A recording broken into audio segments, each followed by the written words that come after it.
aquí y mañana a la mañana de nuevo vamos a estar acá. ¿Vamos a estar acá? Sí. Va a dar otra conferencia a Natacha y vamos a hacer el cierre de la jornada. Felicitaciones. Gracias. Muchas gracias. Gracias. Muchas gracias. Les leo una pequeña biografía de Natacha.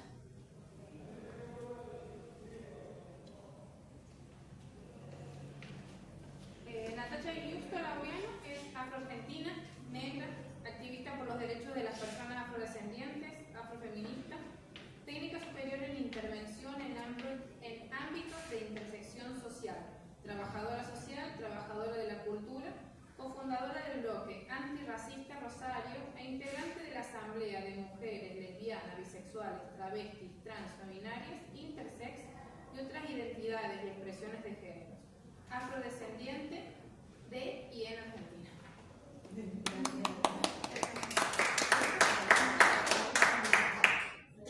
Se ve bastante amarillo. Se ve más amarillo, pero con más nitidez. Más nitidez. Bueno, ¿qué tal? Buenos días, gracias por estar. A ver, ahí creo que se escucha bien. Bueno, hoy traje para compartir un poco sobre... ¿Se escucha bien el micrófono? Sí. Sobre salud, con un poco de salud mental. De cualquier manera, para mí, hablar de salud mental es hablar de salud en su complejidad, ¿no? Como parte de una construcción social mucho más compleja, ¿no? Que no es pasible de reducciones a un solo ámbito, ¿no? A una sola esfera. Y por supuesto desde una perspectiva social, porque bueno, también entiendo a la salud como parte de lo que es la construcción colectiva, ¿sí? Para eso vamos a hacer una recapitulación histórica, porque también necesitamos entender los procesos sociales, históricos y los contextos en los cuales se desarrollan o se determinan o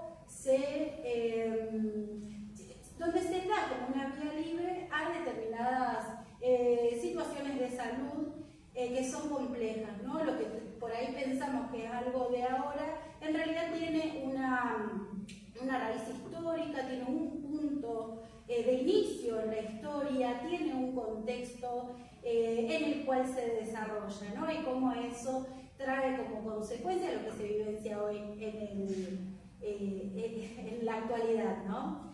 Pero bueno, en el marco de la expansión colonial europea, ¿no? Que ocurre el mayor genocidio de la historia de la humanidad, en el cual algunos estudios estiman que hubo hasta 60 millones de víctimas de este proyecto, ¿no? Extractivista, que posibilitó que Europa se posicionara como norma y como centro del mundo, ¿no? Cuando hablamos de 60 millones de víctimas, hablamos de personas que fueron afectadas de forma directa, de forma indirecta, ¿no? Esto incluye, por supuesto, el secuestro de personas con fines de esclavitud y, por supuesto, también el arraso que se hizo por los pueblos originarios, ¿no? Se estima que las personas que fueron secuestradas y traídas a este continente ronda entre 10 y 12 millones de personas, ¿no? Sobrevivientes. Entonces, imagínense unos 60 millones de personas afectadas, tener 10, 12 millones de sobrevivientes. Y esto, por supuesto, que son números estimativos, ¿no? Porque, bueno, también el trabajo del colonizador fue ir borrando de alguna forma estos rastros, estos datos, ¿no? Que siguen ocultos bajo los pactos de la blanquitud, ¿no? En este marco de expansión, muchos de los pueblos estuvieron sometidos a condiciones de explotación y de esclavización, tuvieron su humanidad reducida, ¿no? Las cosmovisiones, las cosmogonías, las formas de analizar, de percibir el mundo y el entorno fueron avasalladas, ¿no? Las prácticas culturales, religiosas, también fueron oprimidas. Entonces, bueno, las personas indígenas fueron también utilizadas para el trabajo forzado, reducidas a la servidumbre, ¿no? Con la sumatoria de la cantidad de enfermedades que trajeron los europeos, bueno, hubo como una gran disminución de estos grupos poblacionales, ¿no? Y por supuesto la población de origen africano. Y para esto había que buscarle una justificativa, ¿no? Había que justificar todo este avance, avance, ¿no? Porque desde nuestras visiones en realidad son profundos y grandes retrocesos, ¿no? Pero en términos económicos, esta expansión, este avance, necesitaba ser justificado bajo la idea de raza, ¿no?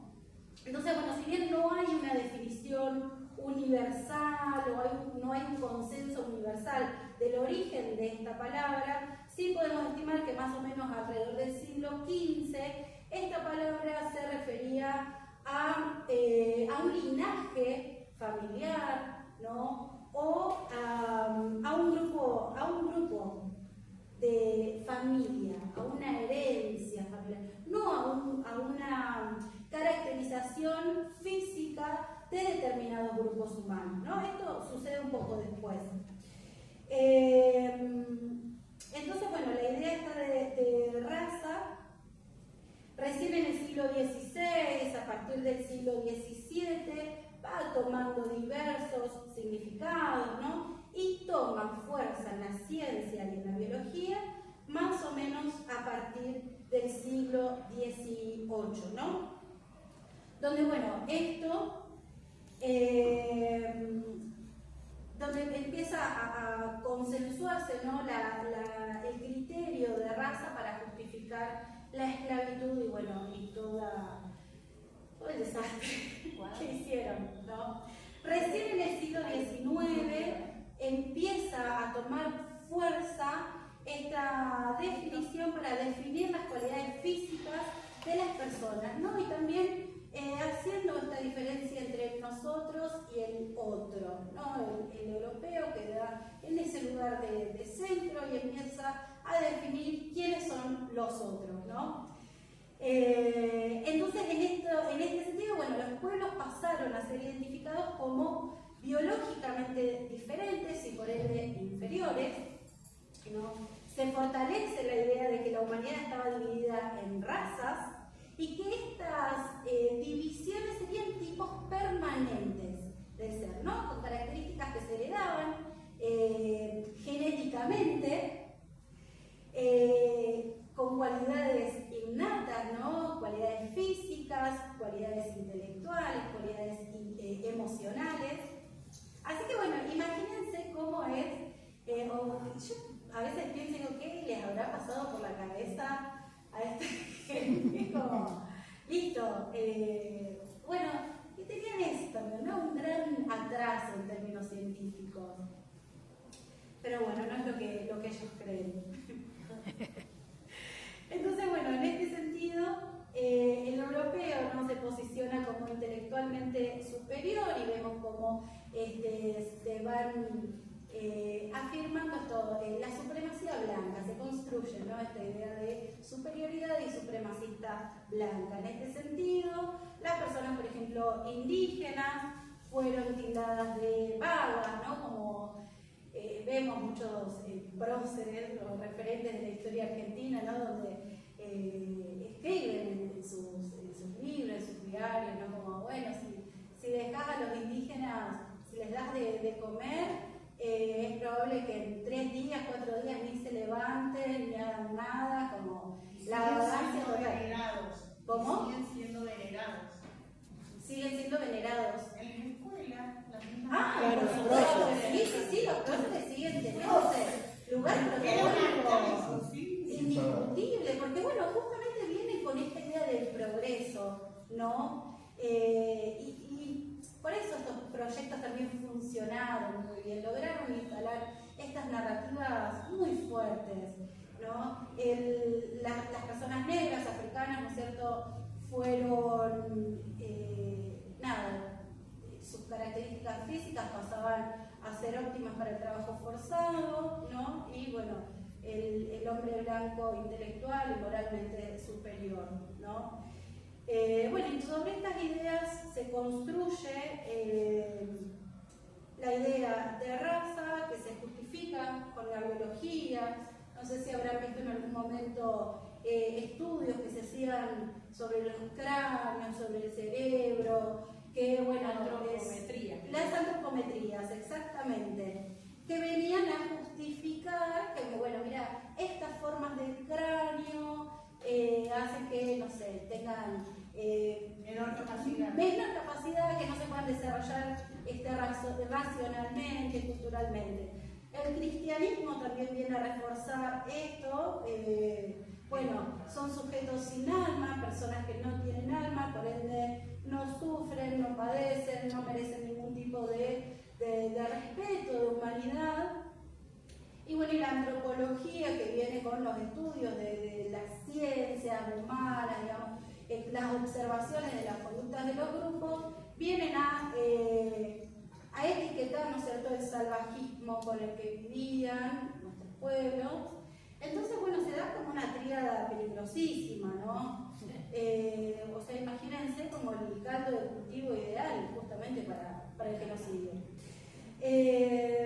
Entonces, bueno, sobre estas ideas se instala, se sostiene y se fortalece el colonialismo, ¿no? Entonces acá podemos hacer esta primera determinación del contexto socio-histórico que estructura el racismo, ¿no? Hablamos de racismo estructural muchas veces y a veces yo me quedo pensando, bueno, ¿de qué hablamos? Cuando digo, capaz que quienes estamos en el tema podemos entenderlo, podemos dimensionarlo, podemos hacer esas lecturas profundas, ¿no?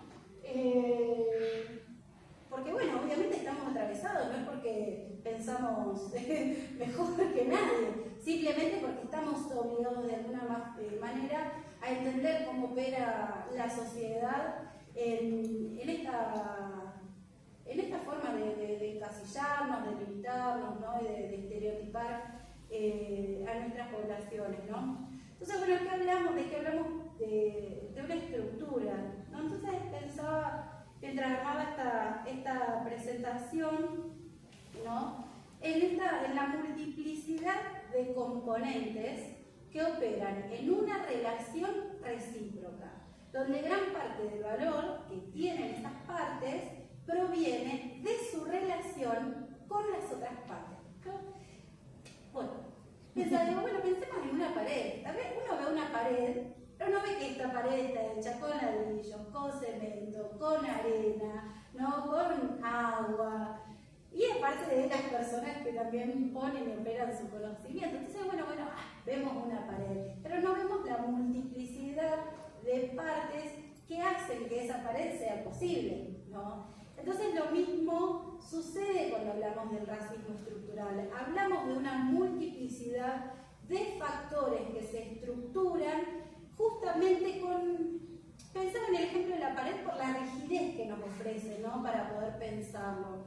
Si bien, obviamente, no es algo indestructible, que eso, bueno, es por ahí un marco un poco esperanzador, ¿no? Pero bueno, nos ofrece esa rigidez y cierta seguridad en la que nos podemos manejar. Y las estructuras justamente ofrecen eso, marcos de seguridad para quienes, se encuentran de este lado de las paredes y no del lado de afuera.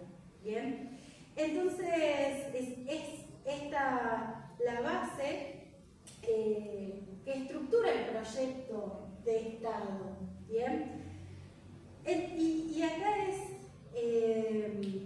muy interesante cuando empezamos a analizar con detenimiento cómo se estructura el proyecto de Estado, con un intento muy tenaz, digamos, de extinguir a determinados pueblos, ¿no?, especialmente a las poblaciones negras, a las poblaciones originarias, ¿no? Y ante la imposibilidad de hacer una extinción física, opera en un marco de lo simbólico y empieza a producir una extinción simbólica, ¿no? Evidentemente no fuimos todo desaniquilado, si no, no estaría acá probablemente, ni muchos de nosotros, pero bueno, sí hubo una extinción simbólica que llega a, incluso en mucha población negra, a decir, bueno, no, porque los negros no están, se murieron,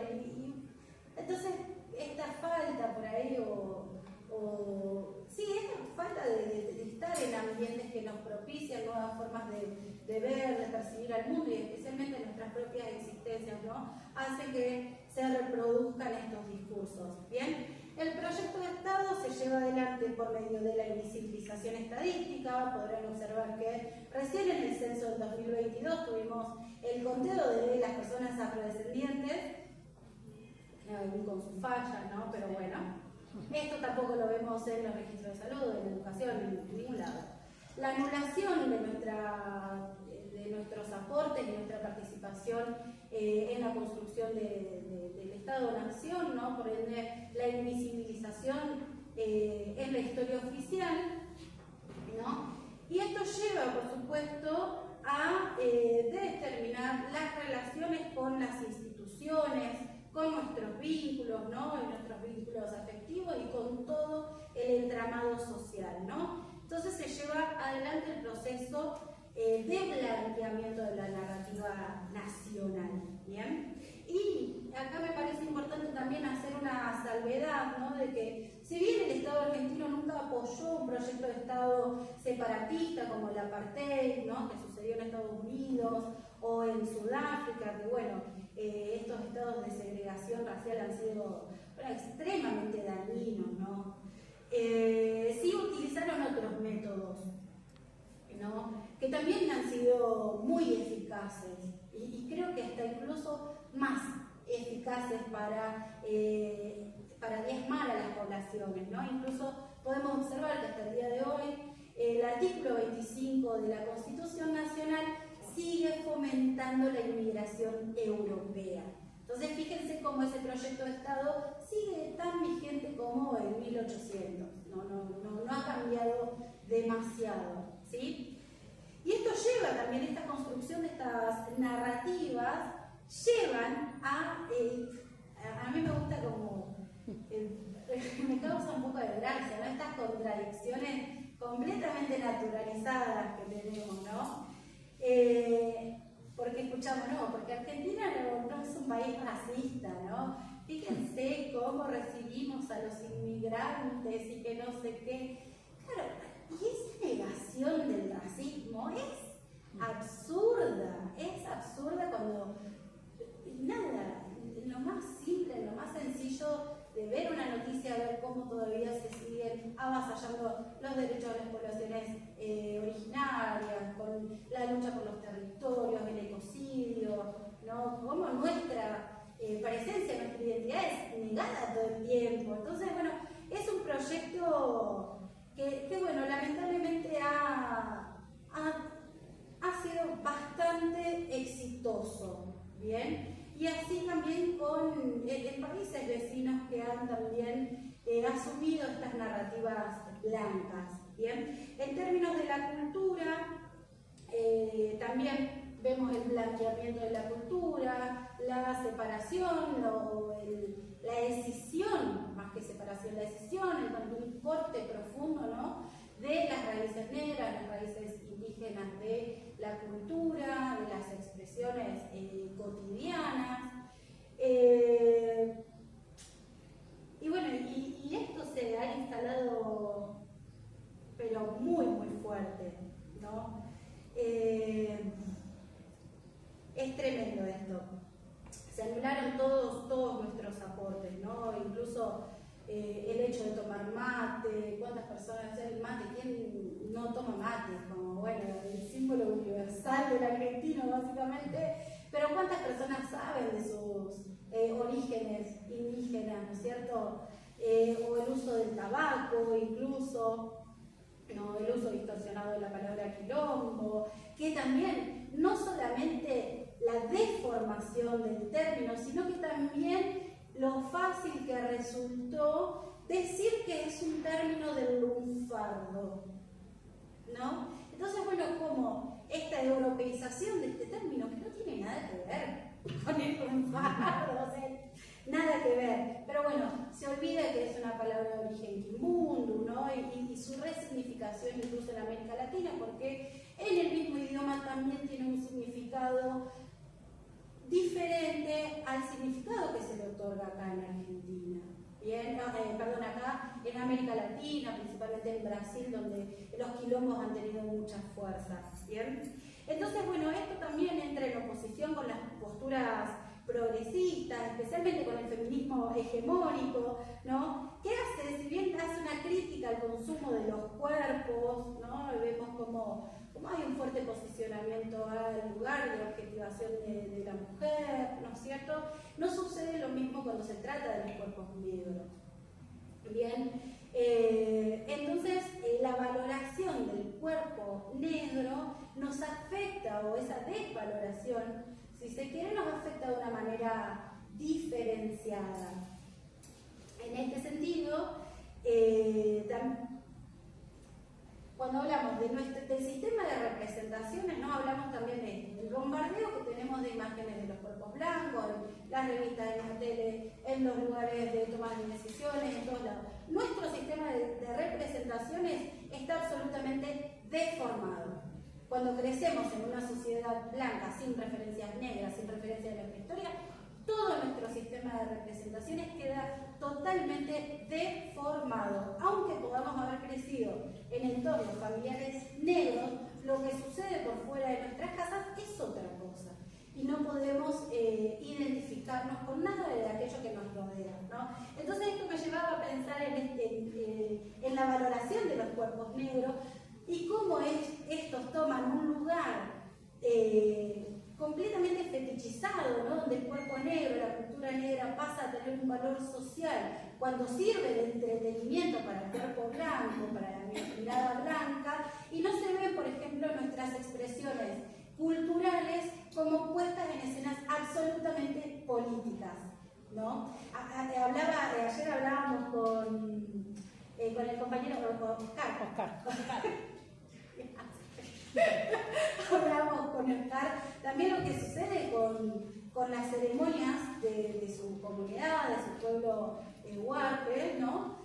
Y cómo hay también una fetichización tremenda, ¿no? Que busca estereotipar, encasillar, y desde esa mirada, ¿no es cierto?, blanca, que busca, la cultura del indio, ¿no? O los rituales del indio. Bueno, y yo me imagino cómo le debe causar, bueno, una bronca tremenda como nos causa a nosotros cuando vengan a bailar o vengan con su arte como mero entretenimiento, ¿no? Y no hay una lectura crítica de que esto es político también, nuestro arte es político, son herramientas de denuncia, son herramientas de enunciación identitaria también, ¿no? Y que muchas veces no hay un registro de cuánto nos ha costado recuperar estos saberes, ¿no? Son caminos muy largos, ¿no? Y en esto también es algo que a mí siempre me hace mucho ruido cuando hablamos de sujetos racializados, ¿no?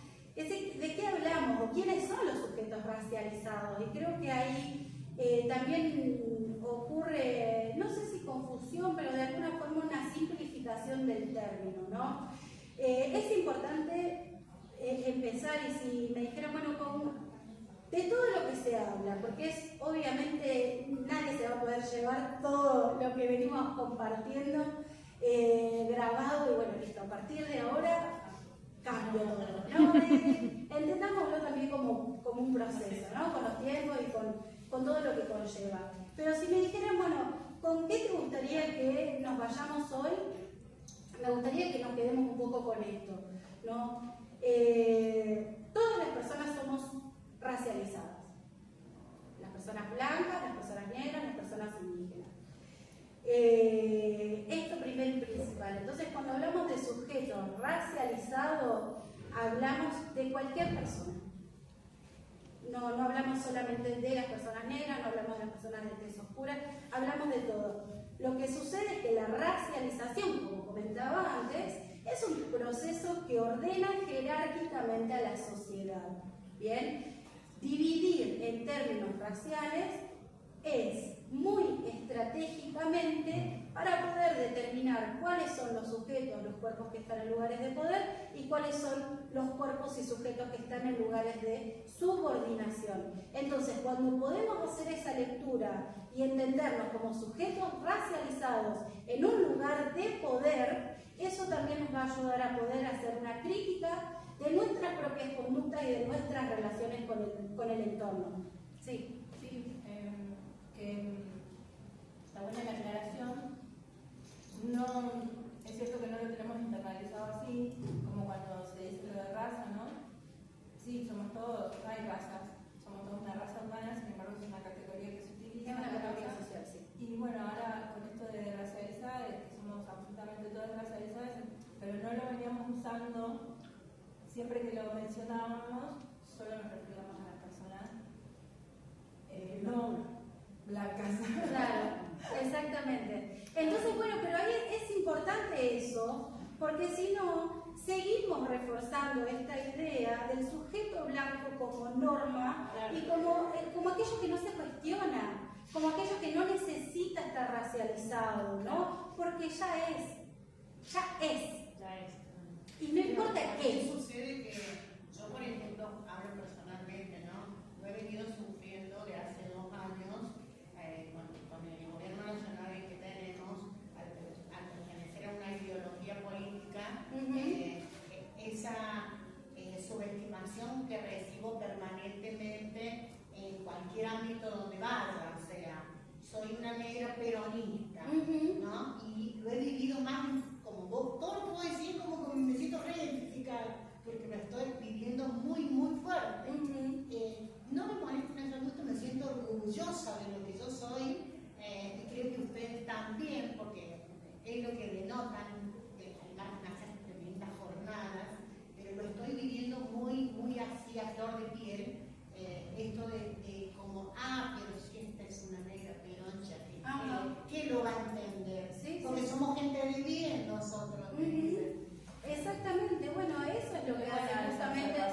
Para geográficamente de Argentina, lo descapizado, Claro. lo de alma, los negros peronchos. Sí. Claro, y ahí es, fíjate qué interesante esto que vos traes también, porque esto también viene a dar cuenta de cómo el racismo es una construcción social, ¿no? Exacto. Entonces no es una concepción biológica, no tiene que ver con el ADN que traigo o con mis rasgos, sino que tiene que ver en la necesidad que tiene el sistema y especialmente la supremacía para poder jerarquizar y determinar cuáles son los cuerpos que tienen valor y cuáles no. Y los que no tienen valor, lamentablemente, siempre son los llamados negros, ¿no? Sea negro, sea indígena, nada. Pero bueno, y en esto también la racialización opera en todos los ámbitos, digamos, en el ámbito político, el Y eso negro. te hace seleccionar tus amistades. Por supuesto que sí.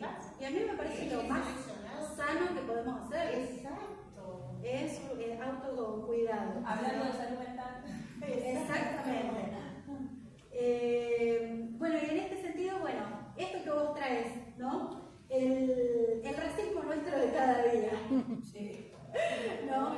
Entonces, bueno, ¿cómo es la idea de el sujeto racializado, negro? También, digamos, además, ¿no? Lo acompaña no solo por su aspecto físico también, sino por cómo eso, y no solo como eso, no sé qué, Como un reloj. La hora. de cada temporizador. De cada 7 minutos, Nato. No, lo negro y cómo el lenguaje también opera a construir estas narrativas y especialmente tiende o lo que hace es rigidizarlas, ¿no? Las deja en un estado rígido que impide justamente los procesos de elaboración en tanto la necesidad de cuestionarse, de aprender para poder transformar, ¿no? Entonces, fíjense, algo que escuchamos 3 millones de veces y más ahora que venimos con el tema de la reforma laboral, ¿no? Vamos a escuchar mucho esto, trabajo negro, mucho más de lo que ya veníamos, ¿no? Como el trabajo ilegal, el trabajo precarizado, sin derechos, el trabajo en blanco, como el trabajo bien, ¿no? Lo blanco, lo negro, fíjense, en oposición también como opera para reforzar esto. Trabajo como un negro, o sea, ¿quién no escuchó esta oración? Yo lo aplaudo de pie. Trabajo como un negro. A mí me encanta cuando uno dice, ay, sí, ¿y cómo? ¿Cómo? Porque no tengo ni idea de qué trata. Es real y esto en realidad tiene, y él escribe, soy un esclavo, estas 3 expresiones en realidad hacen alusión a cómo el sistema colonial sigue operando, sigue vigente. Exactamente. Hace 2 días. ¿Cómo? Hace 2 días en un grupo aparece, no puedo ir, estamos con las audiciones, estoy a 1 minuto de la esclavitud. ¿Viste? Y eso es absolutamente revoltante, digamos, es indignante para quienes, digamos, somos víctimas de las consecuencias de la esclavitud, ¿no? Hoy en día, aún trabajando en condiciones precarias, y eso también nos impide ver y analizar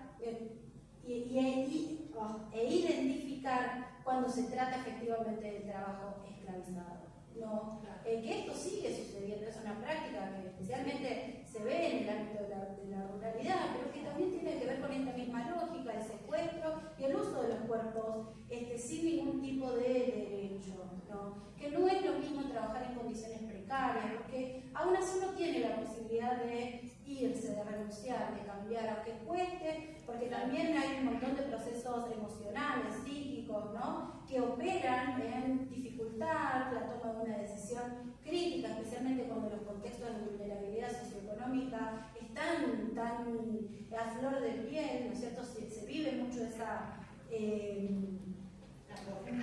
la grieta y más que la grieta, porque creo que hay un grupo de sujetos que quedan incluso al margen de la grieta, ¿no? Que son quienes están en las peores condiciones humanas, quienes viven sin ningún tipo de derecho, ¿no? Sin agua, en casillas precarias, sin acceso a la salud, etc. Entonces,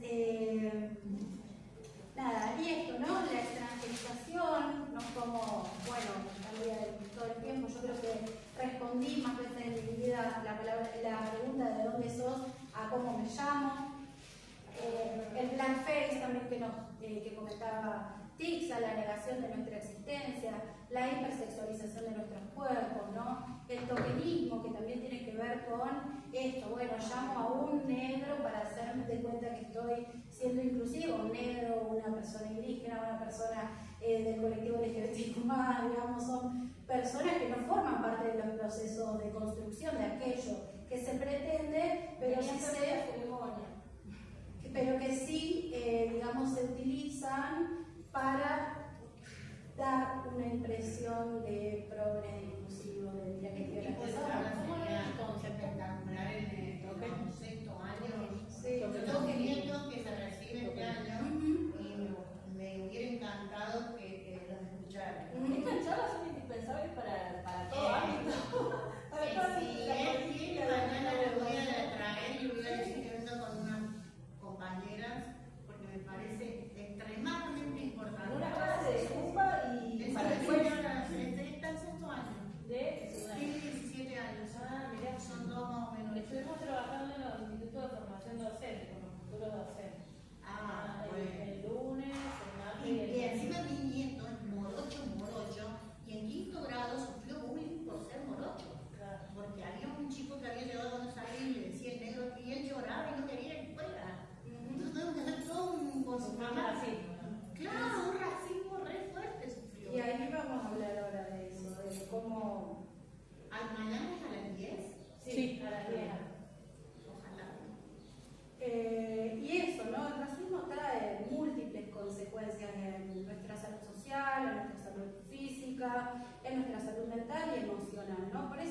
al principio cuando mencionaba esto, bueno, hablar solo de salud mental en realidad es parte de un sistema complejo, Porque ¿no? vivimos, en mi caso y creo que ustedes también, vivimos en la autodefensiva. Sí, también. Hay veces que interpretamos mal la palabra de una persona y no entendemos que más, pero porque nos atacan. Entonces sí, es importante hacer toda esta contextualización. Yo sé que a veces es pesado, ¿viste? Es como medio aburrido, pero es necesario también poder entender el por qué, porque si no queda como que al final somos sensibles, que al final no se te puede decir nada, que no te puedes saber, no te aguanta un chiste, y que en realidad venimos de una consecuencia muy devastadora de todo un proceso que fue absolutamente dañino y que esto, insistimos, con que sigue trayendo consecuencias hasta la actualidad. No es algo que se terminó en 1853, abolición de la esclavitud, listo, chao, se terminó. No, es que hablamos ayer, el sistema también, a medida que va avanzando en el tiempo, también va pensando y diseñando nuevas estrategias para sostener las lógicas de poder, porque también todo se trata de una lucha de poderes, ¿no? Sí. Nadie quiere soltar sus privilegios, nadie quiere repartir todo eso y está obviamente muy cómodo con que las experiencias de vida de otras personas sean horribles, ¿no?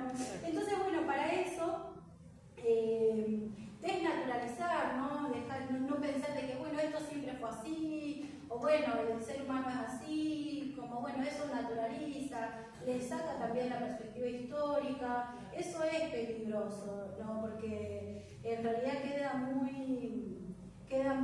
se diluye mucho la responsabilidad, ¿no? Y a veces hablamos muy poco de la responsabilidad que tenemos, ¿no?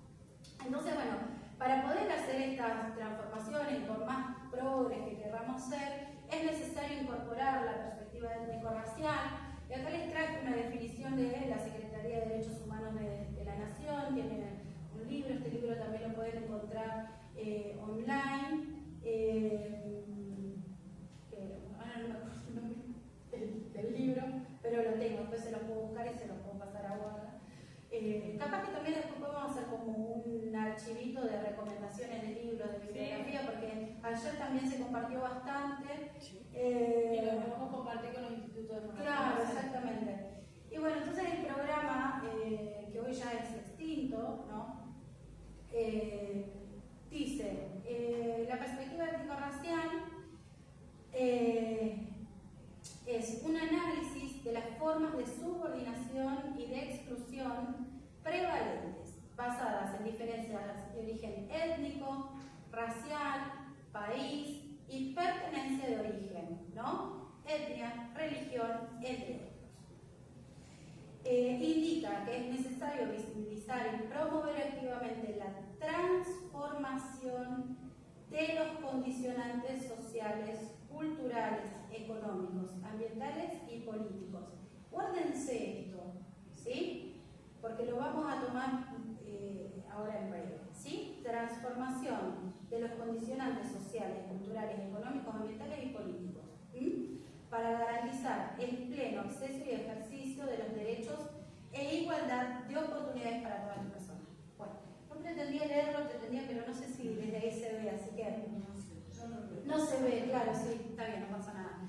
Pero bueno, entonces en este sentido, si no logramos incorporar la perspectiva étnico-racial en tanto posición política y práctica cotidiana, aunque cueste, porque nadie va a sentarse acá a decir esto es fácil, porque son décadas de una socialización y de todo un entorno que lo refuerza, ¿no? Pero sí de que vayamos entendiendo las necesidades de transformación, ¿no? Porque si no seguimos legitimando el patriarcado, ¿no? Seguimos legitimando la hegemonía y estos sistemas de dominación, ¿bien? Entonces, y en esto que vos traes el ejemplo de tu sobrino, ¿no? El racismo se reconoce desde edades muy tempranas, aunque no podemos ponerle nombre, no sabemos de qué se trata, el trato diferenciado y por más que sea más o menos violento en términos cómo se expresa, lo podemos identificar. Y estoy segura de que con cualquier persona que se crucen van a poder identificar alguna situación racista que hayan vivido en las primeras infancias, ¿no? Después, obviamente, podemos ponerle nombre, por eso es importante el activismo, es importante encontrar, charlar, debatir, socializar las experiencias, porque eso también nos quita esta sensación de soledad, ¿no? De que, bueno, esto solo me pasa a mí, o que es algo normal, ¿no? Esto de la naturalización de los procesos, ¿no? Y las infancias, por más que, y fíjense también esto, ¿no? De quiénes son los sujetos que tienen valor social, las infancias todavía no son sujetos dignos de protección, ¿no? El racismo que se vive en forma de bullying en la escuela, y esto es la omisión, la falta de acción de docentes, de todo el cuerpo educativo, la complicidad y el refuerzo que se da desde los padres de los niños perpetradores de la violencia racista. Esto, por supuesto, que provoca heridas extremadamente profundas, ¿no? Sí, no solo lo complejo, porque va más allá del complejo, se produce un daño. Porque a veces, qué sé yo, el complejo también lo podemos identificar, por ejemplo, con las mujeres en adolescencia, con todo el tema del cuerpo, bueno, de que no tengo un cuerpo hegemónico que se parece a tal modelo, ¿no? Digamos, opera de otra forma. Digamos, lo que son las marcas y secuelas del racismo operan de una manera diferenciada, y esto involucra todas las esferas de la vida. Es necesario realmente mucho. Claro, y no solo porque también abarca estos complejos, digamos, de mi cuerpo no va a llegar nunca va a llegar a ese modelo de cuerpo aspiracional al que nos someten, ¿no? Principalmente las mujeres adolescentes, las mujeres jóvenes, ¿no? Nosotros cuesta aceptar que nunca vamos a llegar a eso. Y además de todo ese daño que se produce, digamos, porque hay toda una desestimación intelectual, que nunca va a llegar, de que no sos inteligente, de por qué no te dedicas a bailar, por qué, digamos, dedicate a otra cosa, esto no es para vos. Siempre estar demostrándole al otro a cuánto podés llegar o cuánto valés. Es como una situación constante que jamás se termina, y es fuerte para quienes lo vivimos, porque todo tiene que ser, es el doble de trabajo. Y eso, como la desestimación del propio ser, de la propia identidad, no querer ser quien sos, odiar tu color, odiar tu pelo, es muy fuerte. ¿Quién va a querer a un negro como yo? Claro. Ahora está de novia, pero lo decía en un momento, 14 años. ¿Quién va a querer a un negro como yo? Soy negro. Exactamente, es así, tal cual. Si bien hay muchos estudios, ¿no?, sobre los impactos del racismo, ¿no?, digamos, porque no nos olvidemos de que es un proyecto llevado adelante, no es intencionado, no es que es inocente, no es casual, nada. Bueno, ¿no?, y sigue perpetuando las desigualdades que enfrentamos determinados grupos, ¿no? Porque aparte esto condiciona las existencias en, ¿no?, lo que decía, todas las esferas.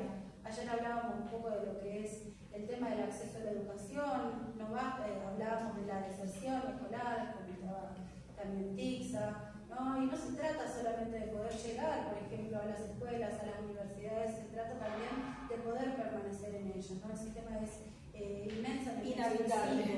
Claro, se hace para muchas personas inhabitable, invivible, insufrible, no se puede sostener, es necesario, bueno, mucho de esto, de diálogo, de acompañamiento, de reflexiones. En el ámbito donde estás. Sí, en el ámbito académico.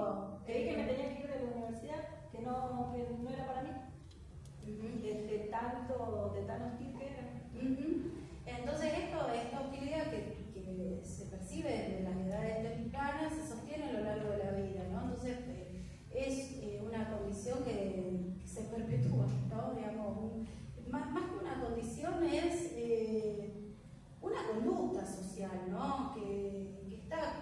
sumamente instalada, y esto también se refuerza en que, bueno, no solo ¿por qué se hace difícil permanecer en el ámbito educativo, ¿no? Bueno, el trato de docentes, de compañeros, el racismo es explícito muchas veces, ¿no? La falta de referencias y biografías de personas negras también, que también nos puedan ofrecer estudios desde sus experiencias, de sus trayectorias, sus contribuciones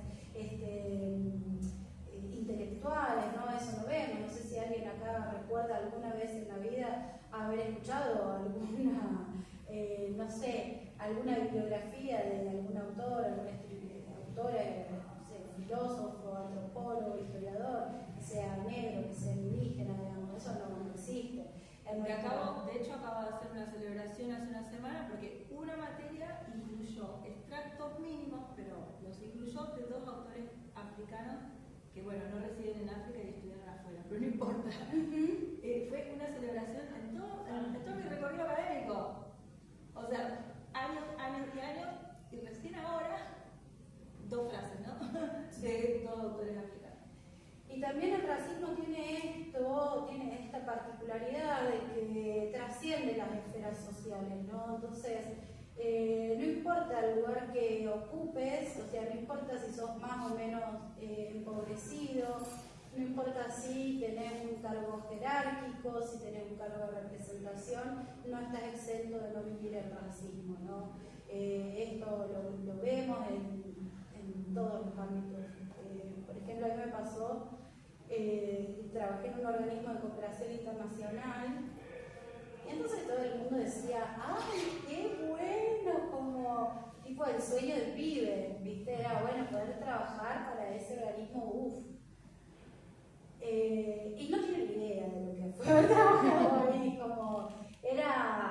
fue muy arrasador en términos subjetivos. A mí me llevó, y miren que yo soy psicóloga social, soy trabajadora de la salud, soy trabajadora social, directora de psicodrama, entonces trabajo mucho todo lo que es el campo psicoemocional, no solo en mí, porque bueno, la práctica misma también te lleva a hacer una revisión, sino que también esto, la interacción, el trabajar efectivamente de esto, también te ofrece otras herramientas. A mí me costó prácticamente un año recuperarme de esa experiencia. Y yo no soy una persona que se cae fácil. Entonces para mí fue absolutamente devastador ese trabajo, un trabajo bien, mucho reconocimiento, buen sueldo, todo, pero el racismo no te da tregua, no te da día de descanso, ¿no? Y bueno, y acá les traje algunos ejemplos de cómo opera el racismo. Lo traje en la salud mental porque también entiendo que esto opera simultáneamente también en los campos, en el campo social, en el ámbito de la interacción humana, como en el ámbito subjetivo, que es aquello que sucede puertas adentro, ¿no? Con nuestras emociones, con nuestros pensamientos también, ¿no? En el ámbito social, la sensación, el sentimiento de exclusión, que no solo es un sentimiento, digamos, este sentimiento muchas veces es reforzado por este entorno, ¿no? Miedo a recibir burlas, chistes por el aspecto, problemas con familiares que no comprenden cuánto impacta el racismo, especialmente cuando se trata de familias birraciales, ¿no? Como que suele haber también, bueno, te criaste, por ejemplo, en una familia blanca, siendo negro, bueno, no puedes decir que tenés racismo porque vivís racismo porque siempre se te trató bien, fuiste tratado como igual, y bueno, no siempre es así, nosotros lo percibimos de una manera diferenciada, y no porque seamos mala onda, que no le ponemos onda a las cosas, le ponemos onda, pero bueno, es más rápido que nosotros, el racismo que nos corre nos alcanza, ¿no? Después sucede mucho, especialmente con los varones, negros, marrones, indígenas, la persecución de la policía, ¿no? El perfilamiento racial que sucede. Por ejemplo, mi pareja el año pasado fue parado unas 20 o 25 veces por la policía solamente para chequear el documento. Sí, lo vi. A la puerta de la casa. Como bueno, Los ya- chicos que se ponen una capucha y son Sí, como sí. 8 tiros No, no, contra la pared. Sí, Los otros son los que tiran. Ajá. Es muy fuerte lo que sucede socialmente, ¿no? Y también la dificultad para relacionarse sexoafectivamente, ¿no? Porque el pudor que eso también genera, especialmente cuando hablamos de los órganos genitales, ¿no? De la forma de los cuerpos, cuando hablamos de ESI, es muy difícil que tengamos también nuestros cuerpos representados en la educación sexual integral, ¿no? Entonces tener órganos genitales oscurecidos genera, imagínense, hay toda una industria dedicada a esto, ¿no? A blanquear las partes, a que bueno, las mismas tienen que ser rositas, porque eso es lo que a los hombres les gusta. Entonces genera toda una carga emocional, una carga subjetiva que bueno, provoca mucha dificultad. Yo tengo que ir los Bueno. Vamos a poner un banner para mañana, algún flyer, perdón. Sí, te lo ¿Lo mandamos. ponen en el grupo así yo se lo paso a los chicos de la escuela? Perfecto. Bueno, Gracias. felicitaciones. Muchas gracias. No decaigan nunca porque es fantástico. Gracias. Chao, chao. Y en el ámbito subjetivo, algunas de las manifestaciones, ¿no? De las consecuencias del racismo, tienen que ver con la ansiedad, con la baja autoestima, con el consumo problemático de sustancias, la hiperexigencia, ¿no? Esto de tener que estar demostrando todo el tiempo que sí podés, que sí sos igual, es bastante. Aislamiento, soledad, vulnerabilidad emocional y psicológica, miedo constante, ¿no? Ya en términos de ansiedades persecutorias, ¿no? De vivir situaciones racistas, salir y que la gente te toque el pelo. Me pasó hoy acá con una compañera como no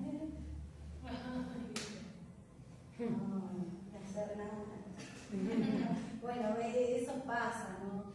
Todo el tiempo, ¿no? El tener que explicar el árbol genealógico porque la gente no te cree que sos argentina, ¿no? Bueno, sí, pero ¿y tu mamá y tu papá y tu abuelo dónde son? Como, bueno, tenés que estar dando explicaciones todo el tiempo, ¿no? Incluso esto llega en muchos casos a la necesidad de modificar el aspecto, ¿no? Porque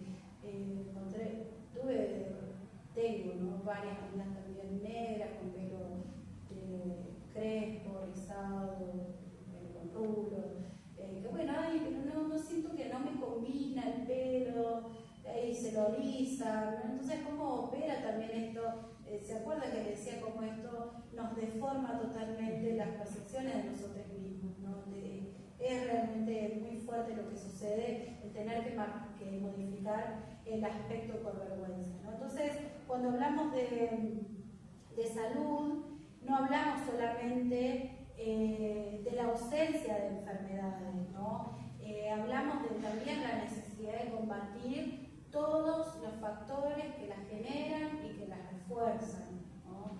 Es hablar de sociedad, es hablar del medio ambiente, de las relaciones vinculares, del entramado social en el que estamos inmersos, ¿no? Hablar de salud es hablar de prácticamente todo, ¿no? Y en Argentina no existen datos, esto bueno, imposible de tener, pero bueno. En Argentina no existen datos sobre el acceso y el estado de la salud de nuestras comunidades, ¿no? Ni las comunidades afrodescendientes, ni indígenas, no existen datos desagregados, ¿no? Imagínense si recién ahora supimos con el censo cuántas personas somos, todavía ha dejado mucho que desear, los datos del censo han sido absolutamente insatisfactorios para nosotros, ¿no? Pero bueno, así tampoco sabemos de cuántas personas o de cómo acceden las personas afrodescendientes al ámbito, a las instituciones de salud, qué sé yo, por ejemplo, los índices de mortalidad materna, de mortalidad infantil, no sabemos sobre el acceso a aborto, cuántas mujeres negras, cuántas mujeres indígenas abortan, ¿no? En qué condiciones lo hacen. No sabemos la incidencia de enfermedades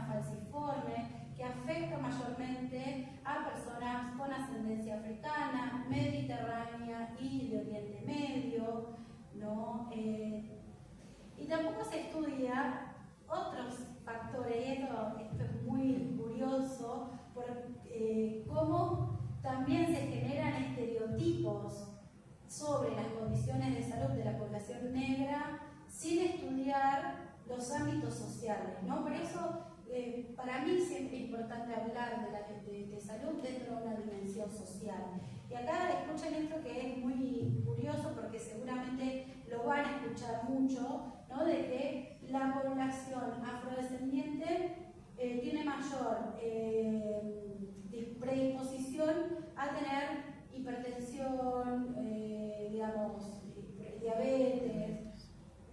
Esto tiene un mito, digamos, que lo sostiene, que dicen que cuando las personas esclavizadas venían en los barcos, imagínense, en condiciones absolutamente infrahumanas, ¿no? Y que las deficiencias de salud, de alimentación y de hidratación generaron un aumento del sodio en sangre, ¿no? Y por lo tanto tiene mayor riesgo de sufrir padecimientos cardíacos, accidentes cerebrales vasculares, como la ACV, diabetes, lo que tiene que ver con, bueno, con esas condiciones de las personas que venían en los barcos. Y esto es muy loco porque, bueno, si bien no parece descabellado, cuando lo analizamos, cuando lo observamos dentro del entorno social, hay un estudio que se hizo en Estados Unidos, ¿no? Donde habían percibido que la población afroamericana tenía un 54% más de probabilidades o de mortalidad, en realidad de mortalidad a causa de condiciones cardíacas o diabetes, ¿no? Esto que mencionaba recién, ¿no? Sin embargo, cuando se ajustaron los factores de riesgo social, es decir, los índices de analfabetismo, las condiciones de salud, el riesgo en la alimentación, el acceso a la vivienda, los factores de consumo de alcohol y de tabaco, ¿no? Cuando se abordan, se trabajan y se transforman estas condiciones sociales, el riesgo disminuyó, ¿no? Entonces fíjense qué curioso, qué fácil también es poder adjudicar a los factores genéticos, ¿no? Y como esto también refuerza la idea de raza, ¿no? Y se pierde la dimensión o la perspectiva social y cómo las condiciones en las que vivimos y nos desarrollamos afectan a nuestra salud, ¿no? El estrés que vivimos constantemente, ¿no? Esto de salir, que la gente te toque, te extranjerice, que el racismo, eso también condiciona. Entonces no es solamente un capricho, no es que, ay, son quisquillosos, bla, bla, bla, lo que sea, digamos, en realidad tiene impactos muy severos en nuestra salud mental. Entonces, bueno, por eso es importante poder preguntarnos sobre nuestra identidad racial, ¿no? Cuando asistimos a un servicio de salud, en la educación, ¿no es cierto?, en cualquier servicio público, porque esto permite que se generen datos estadísticos, ¿no? Analizar y poder promover acciones concretas para mejorar las condiciones de vida de las poblaciones históricamente postergadas, ¿no? Y de cuidado, también generar políticas de cuidado, ¿no? Lo mismo sucede con los servicios de salud mental, ¿no? Donde la falta de información sobre cómo opera el racismo en la psiquis provoca que incluso profesionales como psicólogos y psiquiatras, ¿no? Desestimen nuestras vivencias, nuestras experiencias de racismo, que sean minimizadas, ¿no? Y también refuerzan esto que comentaba la compañera que se fue, sostener vínculos de amistades simplemente porque nos conocemos hace 1000 años, pero bueno, esa amiga es una racista, y bueno, poder permitirnos soltar estos vínculos que son perjudiciales, ¿no es cierto? La compañera que se fue acaba de contarme que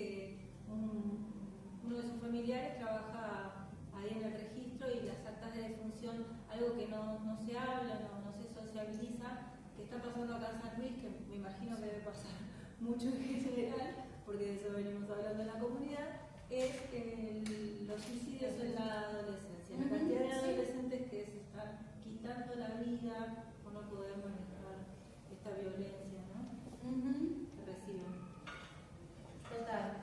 Y acá les traje 4 ejemplos como para finalizar, porque bueno, acá quien me conoce sabe que me gusta hablar mucho, capaz que se dieron cuenta. Pero bueno, como también el racismo científico operó para generar generar pésimas condiciones de salud, ¿no? Por ejemplo, en el ámbito de la ginecología, quien ya se ha hecho un PAP, ¿no? El espéculo no fue creado por Sims, que se lo conoce como el padre de la ginecología. Lo que no se sabe es que este señor de la ciencia, racista, violento, misógino, logró todos sus descubrimientos, todos sus hallazgos, todos sus avances en términos de la ginecología, utilizando los cuerpos negros para experimentar, ¿no? Las torturaba, ¿no? Hacía experimentos, las abría sin anestesia, ¿no? Y esto repetidamente, hasta que, bueno, obviamente las mujeres morían en sus consultorios. Entonces, bueno, esto, y hay varios otros casos que sucede lo mismo, ¿no? Los cuerpos negros utilizados al servicio de la ciencia, bajo la tortura, y bueno, eso no se menciona.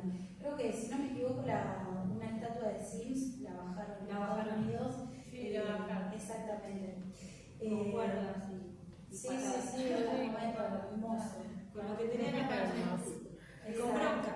Sí, esa creo que es una práctica que también tenemos que difundir, ¿no? Entonces, bueno, como este sistema de deshumanización, digamos, estuvo legitimado, no es que, ay, qué horror, el señor no haga eso, no. Han tenido vía libre justamente para esto. Después, acá, esta palabra, no importa cuántas veces la diga, siempre la voy a decir mal, pero bueno, es dractetomía.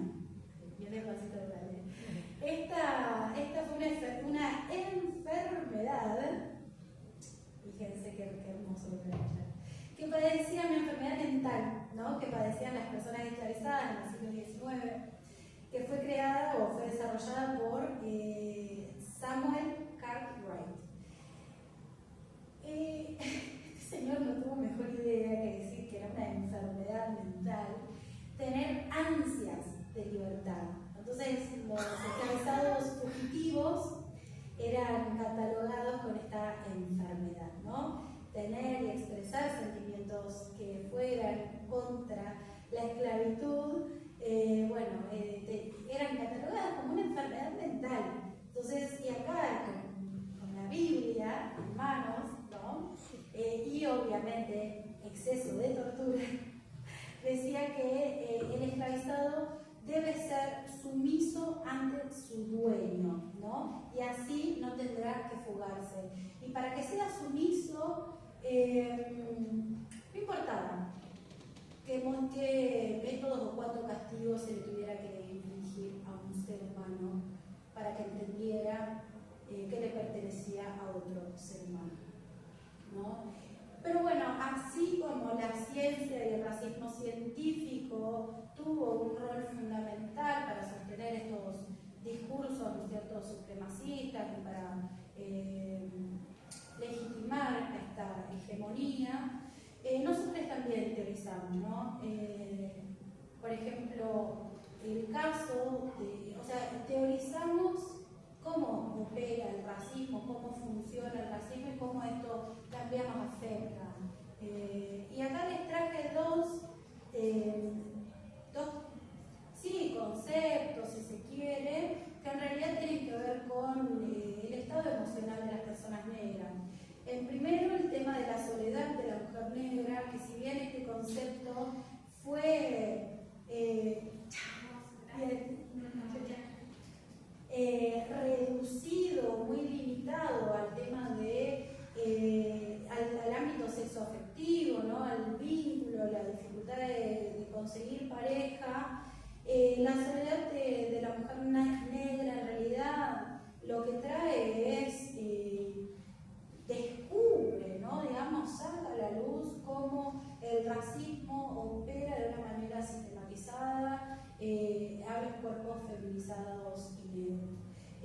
Esto lo vemos en cómo las mujeres negras, en su mayoría, son jefas de hogar, cómo llevan adelante a sus comunidades, cómo el racismo estructural las afecta de esta manera diferenciada, ¿no?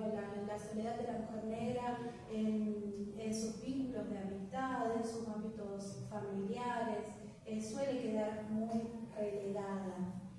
Y por otro lado, el concepto de banzo, estos dos conceptos también tienen mucha fuerza en Brasil, ¿no? Pero bueno, yo los traigo porque también son conceptos que los identifico, los se pueden ver dentro de nuestras comunidades, ¿no? Y un banzo es un sentimiento de melancolía constante, ¿no? Una nostalgia angustiante, y ahí cuando dice esto de la enfermedad de muerte, es muy... Ahora termino de leerlo y les cuento brevemente lo anecdótico, ¿no? Estas ganas de morir, el disgusto de la vida, ¿no? Que viene como consecuencia de la pérdida de libertad, ¿no? Del vínculo con la tierra, con el grupo social de origen, por el exceso de castigo, ¿no? Entonces, el banzo viene a ser un concepto de representación de esa tristeza que muchas veces no tiene nombre ni nada. Y acá lo anecdótico tiene que ver, mi abuela, la mamá de mi mamá, falleció a los 37 años. Entonces, bueno, y es una persona muy curiosa de la cual no se sabe mucho. No se sabe mucho de su vida, era muy joven, muy reservada en el ámbito rural.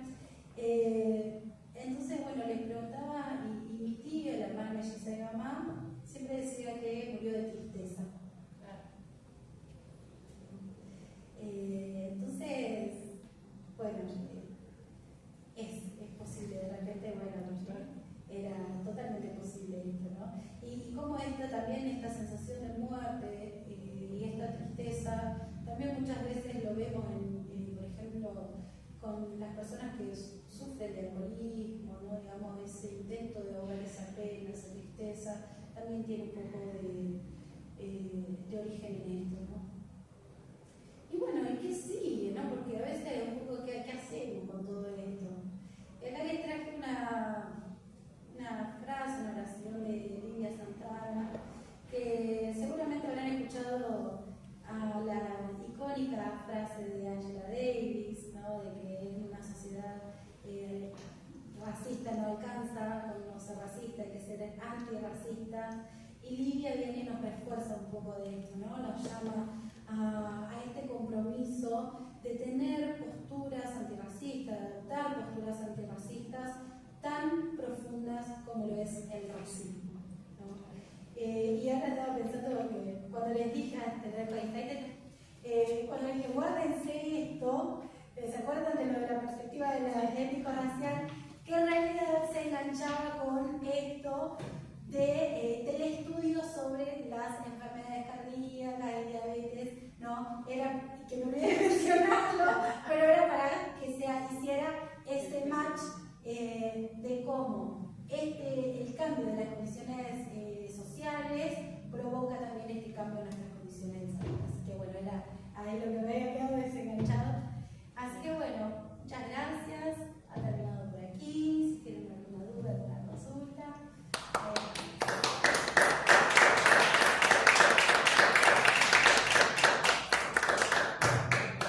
Sí, yo voy a consultar cuando decías ese trabajo registrado, muy bien pago, en un ámbito, no sé si gubernamental, pero bueno, internacional, en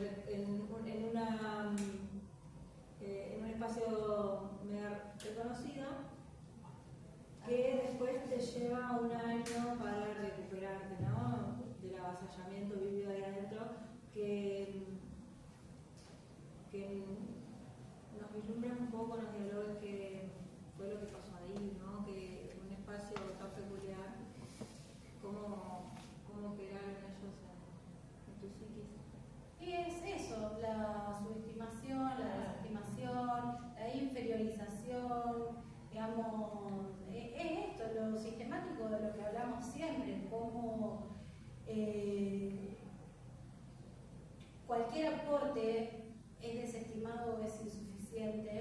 ante una mega estructura que no tiene ningún tipo de intención en cuestionar sus prácticas, en cuestionar su racismo internalizado. Y bueno, eso me afectó profundamente en mi autoestima, me afectó en que, bueno, llegué a pensar, no, que yo no sirvo para esto, de que al final no estoy tan capacitada como pienso, de que me falta un montón, que nunca voy a llegar, de que soy tonta, ¿saben?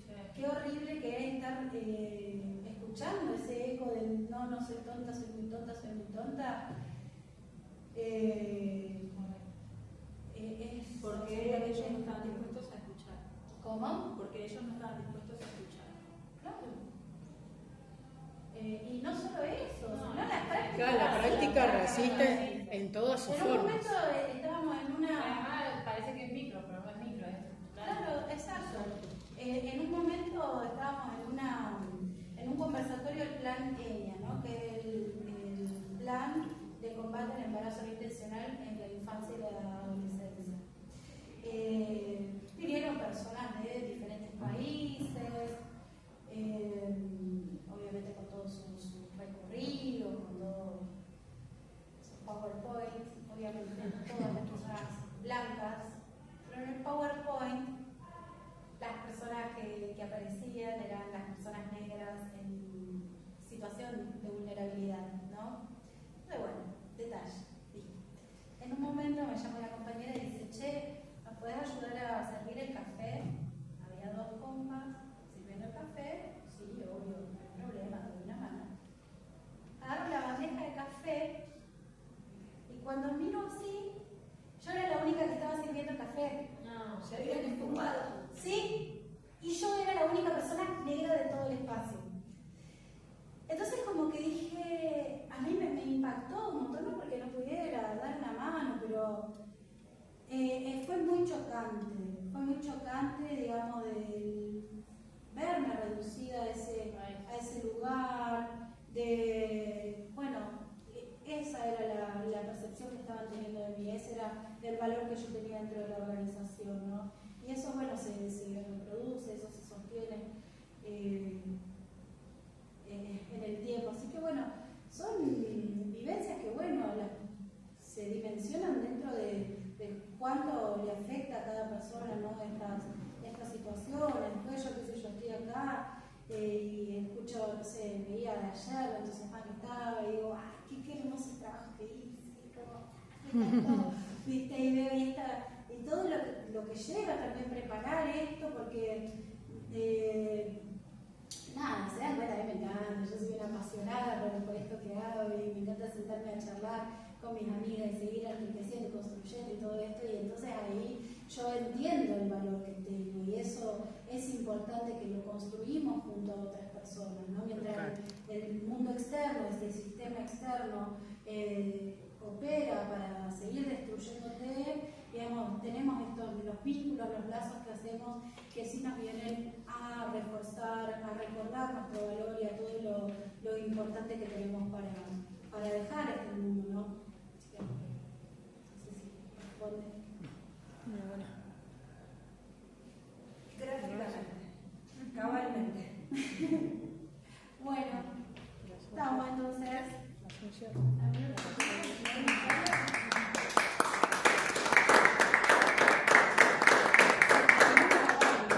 Terminamos hablando de eso.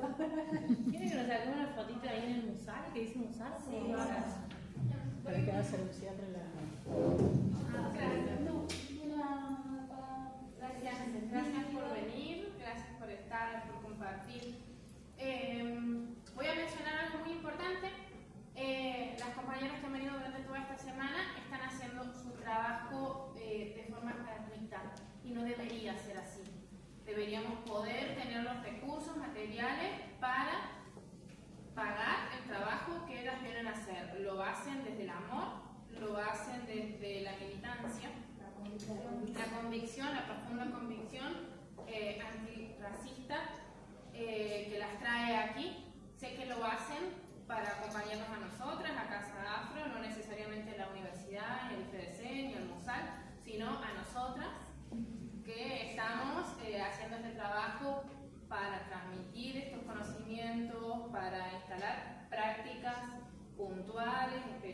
acciones concretas para tener visibilidad en San Luis, que es una población sumamente racista. Ha sido muy difícil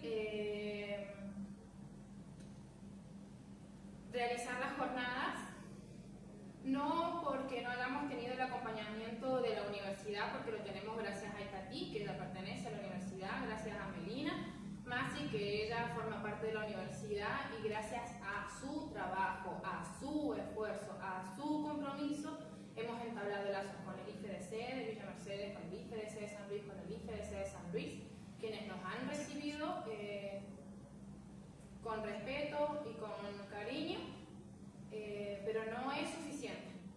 No es suficiente, necesitamos que la Universidad Nacional de San Luis, junto a los IFDC, reconozcan el trabajo de nuestras compañeras, reconozcan su lugar y se les valore desde el lugar que corresponde. Si a los otros docentes universitarios se les paga, a ellos también debería pagárseles un sueldo por las capacitaciones que están dando. Entonces, para el próximo año esperemos que no sea desde el amor, desde el compromiso, sino que sea desde un trabajo valorado con una remuneración económica. Y que continúe esa escucha activa del otro lado. Sí, Total. Entonces, eso me nace decirlo en este momento porque es necesario que se sepa de que no deberíamos estar trabajando de forma gratuita. Debemos llevar la efeméride a las escuelas. Las escuelas deberían agradecernos, deberían valorarnos, deberían pagarnos por el trabajo que estamos realizando. Esperemos que en poco tiempo así sea y que tengamos una gran conferencia, que tengamos la formación docente necesaria para que dejen nuestros niños de sufrir racismo en las aulas. Eso principalmente, los niños, las niñas.